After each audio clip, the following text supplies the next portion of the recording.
जय श्री राम सभी भक्तों को, जय माता की। फिर एक नई वीडियो के साथ हाजिर हो गए हैं और आज की जो हमारी वीडियो है, किसी भगत का जो है हमारे पास कॉल आता है और वो कहते हैं कि गुरुजी से इस विषय पे वीडियो बनवा दीजिए कि भाई हमारे शरीर पे बालाजी की तरंगे कब आती हैं और जो है कैसे हम प्राप्त करें उनकी तरंगों को। आज की वीडियो इसी विषय पे होने वाली है, हमारे साथ अंत तक बने रहिए, तभी आपको सारी वीडियो समझ में आएगी। अगर वीडियो अच्छी लगती है तो लाइक करें, शेयर करें, कमेंट करें। चैनल पे नए हैं तो चैनल को भी जरूर सब्सक्राइब करें और माँ के प्यारे चैनल को भी जरूर सब्सक्राइब कर दीजिए। चलिए शुरू करते हैं आज की वीडियो। जय श्री राम, जय श्री बालाजी महाराज। बाबा की तरंगों की कृपा, क्योंकि चाहे तरंगे आए चाहे इंडिकेटर आए, ये सब कृपा में ही होते हैं। क्योंकि अगर हम बाबा को अपना इष्ट देव धारण करते हैं, हम बाबा को अपना इष्ट देव धारण कर रहे हैं और जे स्वामी ही बाबा हमें चुन ले, तो देखिए कहते हैं कि बाबा तेरे भक्त बतेरे, लेकिन भक्ति करने वाला कोई कोई। जब परमात्मा की कृपा को प्राप्त करना होता है तो हमें कुछ ऐसे वैदिक मंत्रों का आसरा लेना पड़ता है, क्योंकि भगवान की जो शक्ति है, भगवान की जो कृपा है, वो मंत्रों में छुपी हुई है। अगर आपको, जिस व्यक्ति ने ये क्वेश्चन किया उसका नाम राहुल सक्सेना है। राहुल जी, अगर आपको तरंगे आ रही हैं, अगर आप चाहते हो कि बालाजी की तरंगे, हनुमान जी महाराज की कृपा आपके शरीर पर आए, आप उनकी कृपा को प्राप्त करना चाहते हो, तो उनकी कृपा को प्राप्त करने के लिए कोई बड़ा कठिन कार्य करने की आवश्यकता नहीं है। सिर्फ आपके नित्य नेम की आवश्यकता है। सच्चे मन से आप सिर्फ दो ही कार्य कीजिए। एक तो अपनी माता का आशीर्वाद लीजिए, अपने माता पिता का आशीर्वाद लेकर आप हनुमान जी की पूजा स्टार्ट कर दीजिए। हनुमान जी की पूजा, कौन सी ऐसी पूजा स्टार्ट करें, कौन सा ऐसा मंत्र स्टार्ट करें जिससे हनुमान जी की कृपा आपके ऊपर बने ही बने। मैं आपको कहता हूं कि हनुमान जी का आप एक ही मंत्र उठा लीजिए, कोई भी, जैसे कि ओम हम हनुमते नमः। आपने इस मंत्र को उठा लिया, आप मेरी बात को गौर से सुन लेना और समझ लेना। लगातार आप इस मंत्र का 11 माला सुबेरे और 11 माला संध्या कालीन नित्य नेम, चाहे कोई लेडीज है चाहे कोई जेंट्स है। अगर लेडीज को समस्या लगती है, लेडीज प्रॉब्लम की, तो वो माला को नहीं छू सकती, लेकिन अपने मन में आप मानो जाप कर सकती हो लगातार। क्योंकि हनुमान जी ने कहीं भी किसी भी वेदों पुराणों में ये नहीं लिखा कि लेडीज हनुमान जी का जाप नहीं करेगी। ऐसा कुछ नहीं है। हनुमान जी कलयुग में एक ऐसे देवता हैं जो सबके ऊपर उपकार देते हैं, सबके ऊपर कृपा करते हैं। क्योंकि भगवान श्री राम ने कलयुग का प्रधान रूप का देवता घोषित किया है, और कलयुग इनके नाम कर रखा है।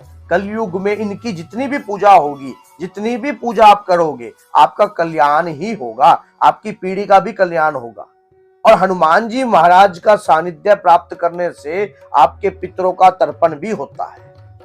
क्योंकि अगर आपके पितर या आपके खानदान पे कोई बंदी व्यसन होता है या कोई बांधी हुई चीज होती है, हनुमान जी के मंत्रों का जाप करने से भी आपके ऊपर कृपा होती है और आपके परिवार पे भी होती है। 11 माला सुबह कीजिए, 11 माला शाम को कीजिए, लगातार कीजिए। मैं कहता हूं कि मात्र 11 दिन के अंदर ही, 11वां दिन जिस दिन पड़ेगा, 41 डेज का आप ये संकल्प लेकर कर सकते हो। आप 21 दिन का लेकर कर सकते हो। 11वें दिन ही आपको ऐसा महसूस होने लग जाएगा कि आपके शरीर के साथ कोई शक्ति जो है वो संपर्क साध रही है। कोई शक्ति की ऊर्जा आपके शरीर के इर्द गिर्द आ रही है, और इस ऊर्जा को आप स्वयं, मेरे को बताने से ही मेरे रोंगटे महसूस हो रहे हैं, मुझे बताने से ही सच्चाई है। क्योंकि भगवान के प्रति करी हुई भक्ति कभी व्यर्थ नहीं जा सकती। वैदिक मंत्रों में बहुत अपार शक्ति छुपी हुई होती है। अगर आप मंत्र का जाप नहीं कर रहे हो तो आप हनुमान चालीसा भी कर सकते हो। अगर आप डेली के 7 पाठ सुबेरे और 7 पाठ शाम को लेकर चलते हो, तब भी आपकी हनुमान जी की कृपा आपके शरीर पर आएगी। वो तरंगे आपको महसूस होने लग जाएगी। लेकिन इस बात में एक शर्तिया बात और है। क्या है? जब आप हनुमान जी की पूजा करो, या कोई भी पूजा याचना करने के लिए बैठते हो या करते हो तो उस दौरान बीच में पूजा खंडित नहीं होनी चाहिए। जिस प्रकार अगर आप पूजा को छोड़कर चले जा रहे हो या आप सोच रहे हो कि मेरा अंदर बाहर का कार्य है, आप पूजा को खुले तौर पर पकड़िए कि मैं कहीं भी जाऊं, किसी भी क्षेत्र में जाऊं, कहीं भी देश विदेश कहीं भी जाऊं, मैं सात्विक रहूंगा और हनुमान जी महाराज की पूजा ये कंटिन्यू रखूंगा। आपको स्वयं ऐसा एहसास होने लग जाएगा कि शरीर के ऊपर कुछ ऐसी कृपा आ गई है, ऐसा महसूस होगा स्वयं। लेकिन वो महसूस होने के लिए कुछ विशेष बातों का ध्यान जरूरी है। पहली बात ब्रह्मचारी है, क्योंकि हनुमान जी की पूजा के अंदर ब्रह्मचार्य जो होना बहुत जरूरी है। वीर्य रूपाणिक ताकत है, केंद्रिक हमारी सुदर्शन चक्र को उदय करती है।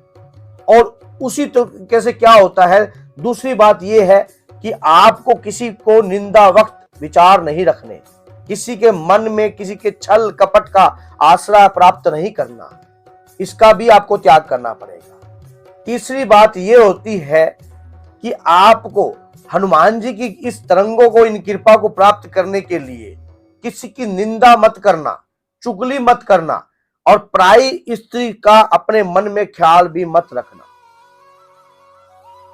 और ये बातों को धारण करने के बाद आपका खान पान बिल्कुल साधारण होना चाहिए, सात्विक होना चाहिए।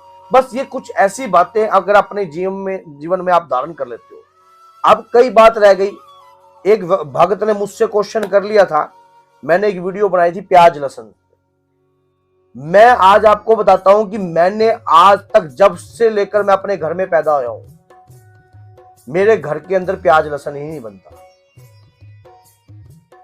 परित्याग करके हमने प्याज लहसुन का। हाँ, कहीं बाहर चले गए, कुछ सेवन कर लिया, प्रभु कोई संसार है, किसी का कई बार परिस्थिति है ऐसी हो जाती है कि कहीं ऐसी जगह पे है तो वहां पर आ गया तो आदर भाव से बाबा का नाम लेकर, अगर कभी जरूरत पड़ जाए, ज्यादा मजबूरी हो जाए, नहीं तो मन ऐसा रहता है कि चीजों का त्याग कर कर ही कार्य होता है। जब आप सात्विक रहने लग जाओगे, आपके शरीर पर दैविक शक्तियां वास करने लग जाएंगी और वो करेंगी ही करेंगी, क्योंकि आपने जो विचार अंदर पैदा करे हैं उन्हीं विचारों से कृपा प्राप्त होती है।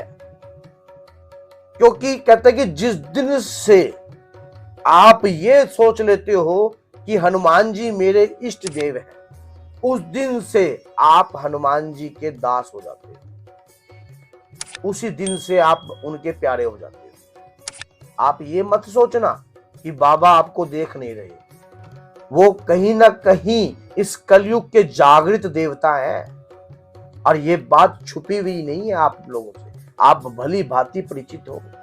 गोस्वामी तुलसीदास जिन्हें स्वयं प्रभु श्री राम को पाने के लिए हनुमान जी का सहारा लिया था, तो आप ये सोच के देखो, इस कलयुग में किसी भी देवी की पूजा करो, हनुमान जी का सहारा लेना जरूरी ही पड़ेगा, अनिवार्य है, क्योंकि कलयुग तेरे नाम है, ये प्रभु श्री राम का वरदान है। तो इसी प्रकार से अगर हनुमान जी की पूजा आप करोगे, आपके शरीर पे तरंगे आएंगी आएंगी, आपको महसूस होंगी, आप उन तरंगों को देख भी सकते हो, क्योंकि कईयों की आत्मा बिल्कुल सरल होती है, जिसमें छल और कपट होता ही नहीं है। ऐसे व्यक्ति को माना जाता है कि भगवान किसी न किसी रूप में दर्शन जरूर देते हैं। जिसके मन में छल आ जाए, जिसके मन में कपट आ जाए, जिसके मन में निंदा वक्त विचार रहे, जिसको जो किसी को खाता देखकर राजी ना रहे, हनुमान जी महाराज की कृपा ऐसे भक्तों पर रहती जरूर है, सिर्फ हाथ से, लेकिन भगवान दर्शन करने स्वयं आते हैं सरल व्यक्ति के। ये आज सुन लेना मेरी बात, जो सरल है, शून्य है, उसके दर्शन भगवान करने आते हैं। और जो चतुर है, चालाक है, अपने आप को सोचता है कि मैं ही योद्धा हूं, मैं ही भगवान को प्राप्त कर सकता हूं, तो ऐसे भगवान कृपा तो सभी के ऊपर करते हैं, लेकिन वो भगवान के दर्शनों की अभिलाषा रखता है। यहां भगवान स्वयं दास के दर्शनों की अभिलाषा रखते हैं। इसलिए मैंने आपको शुरू में आपका प्लेटफॉर्म जो है, नींव जो है, अगर नींव मजबूत होगी तो मकान भी मजबूत ही बनेगा। अगर नींव कमजोर रहेगी तो मकान आपका मजबूत कैसे हो जाएगा। इसी प्रकार से अगर बाबा की शक्तियों के साथ संपर्क साध सकते हो, दुनिया जब आप प्रभु की भक्ति करते हो, कोई आपको ये भी कह सकता है ढोंगी बाबा, पखंडी, फलाना, ये आपके घर वाले भी ऐसे विचार रखते हैं, क्योंकि इनका काम है बोलना। कहते कि कपड़ों पे लगी हुई धूल हाथ मारो तो झड़ जाती है।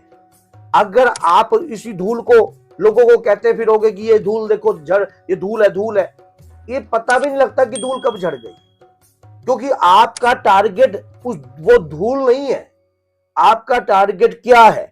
अपने इष्ट की, अपने आराध्य की प्राप्ति करना। जब आपका टारगेट अपने इष्ट और आराध्य की प्राप्ति पे होगा तो दुनिया क्या है इस बात से आपका कोई संपर्क नहीं होगा। आपने दुनिया से क्या संपर्क साधना है, कोई इस प्रकार की चिंता आपको करने की आवश्यकता नहीं है। 41 डेज तो मैंने बहुत ज्यादा कहे हैं। सरल व्यक्ति को तो परमात्मा स्वयं दर्शन देने आते हैं और वो खुद उस ऐसे भगत के दर्शन करने आते हैं। क्या आपको पता है प्रहलाद को श्री हरि ने नहीं बचाया? क्या मीरा को श्री हरि ने नहीं बचाया? जब सूरदास जी ने देख लिया कि ये आंखें सब कुछ दिखाती हैं, करप्ट करती हैं, मन विचलन करती हैं, उन्होंने चक्के गरम सलाइयां ली और आंखों में ही सूर दी। क्या प्रभु श्री कृष्ण उनको प्राप्त नहीं हुए? क्या भगत को भगवान प्राप्त नहीं होता? होता है, लेकिन जो सरल होता है। धानु भगत ने इतनी तपस्या करी, अपना शीश काटकर मां ज्वाला के चरणों में दे दिया, क्या उनको नहीं प्राप्त हुआ? जो सरल है उसके ऊपर भगवान की कृपा है, चाहे वो भक्ति कर रहा है या नहीं कर रहा। अगर वो भगवान के प्रति देखकर भी किसी के प्रति गलत विचार नहीं रखता तो ऐसे को तो भगवान कहते हैं भैया मेरी भक्ति कर। स्वयं कहते हैं, स्वयं इंडिकेटर देते हैं कैसे न कैसे। क्या आपने देखा नहीं कि स्वयं अब आप सिरधर भगत थे, मां वैष्णो ने कृपा दी, ऐसे कैसे दे दी? आप सोचो ऐसे कैसे दे दी? जो सरल है, जिनको उनको सिर्फ मां की कृपा और बाबा की कृपा प्राप्त करने की इच्छा है और इस दुनिया में क्या है कोई वैल्यू नहीं रखता। भगवान की भक्ति सर्वश्रेष्ठ होनी चाहिए। आपके जीवन का पहला लक्ष्य यही होना चाहिए। फिर देख लेना, अब आप सोचोगे मैं गृहस्थ जीवन में हूं, मेरी ये जिम्मेदारी। मैं कहता हूं, परमात्मा स्वयं कहता है कि तू मेरी कदम बढ़ाकर देख, मेरी तरफ एक कदम बढ़ाकर देख, पता नहीं कितने लाखों कदम तेरी तरफ बढ़ जाएंगे। एक बार मेरे दर पर आके तो देख, एक बार मेरे पास आकर तो देख। ऐसे भक्तों को बुलाते हैं भगवान, स्वयं अपनी कृपा प्राप्त अपने आप देते हैं, सम्मान देते हैं।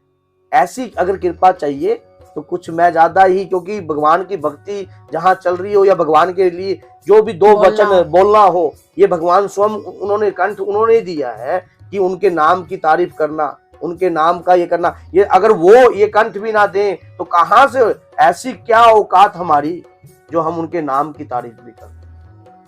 आम आदमी उनके नाम की तारीफ कर ही नहीं सकता। वो स्वयं चुनते हैं तब कृपा करते हैं। आप ऐसा बनिए तो स्वयं परमात्मा आपको चुने। फिर देखना आप कैसे चमत्कार नहीं होता, एकदम चमत्कार। पल में परले आ सकती है। सब कुछ भगवान के चाहने से ही सब कुछ होता है। जब वो चाहते हैं तभी कार्य होता है। आप आज से लेकर अभी जिस वक्त आप एज प्रेजेंट हो, जब से लेकर आगे तक की अपनी दुनिया को चेक कर लीजिए। जब से आप पैदा हुए हो, आपके चाहने से क्या कार्य हुआ है भैया? आप जब आप पैदा हुए, किसके घर पैदा होगे इस बात का आपको पता ही नहीं था। किस नाम से विख्यात होगे इस बात का भी आपको नहीं पता था। किस जाति धर्म में पैदा होगे इस बात का भी आपको नहीं पता था। आप किस कार्य को करोगे बड़े होकर इस बात का भी आपको नहीं पता था। अगर परमात्मा के ही चाहने से सब कुछ हो रहा है, अगर आपको ये वीडियो अच्छी लग रही है तो लाइक कीजिए, शेयर कीजिए, 10 लोगों तक इस वीडियो को पहुंचा दीजिए। क्या पता कोई व्यक्ति बेसहारा है, टेंशनों में है, आत्मदेह करने की सोच रहा हो, और क्या पता इस शरीर का त्याग करने से पहले तनिक अगर वीडियो को देख ले और तक क्या पता जीवन बदल जाए। और आपका दिया हुआ ये पुण्य वो स्वयं देखता है, उसको कहने की आवश्यकता नहीं पड़ती। तो बोलिए जय सीताराम, जय श्री बालाजी।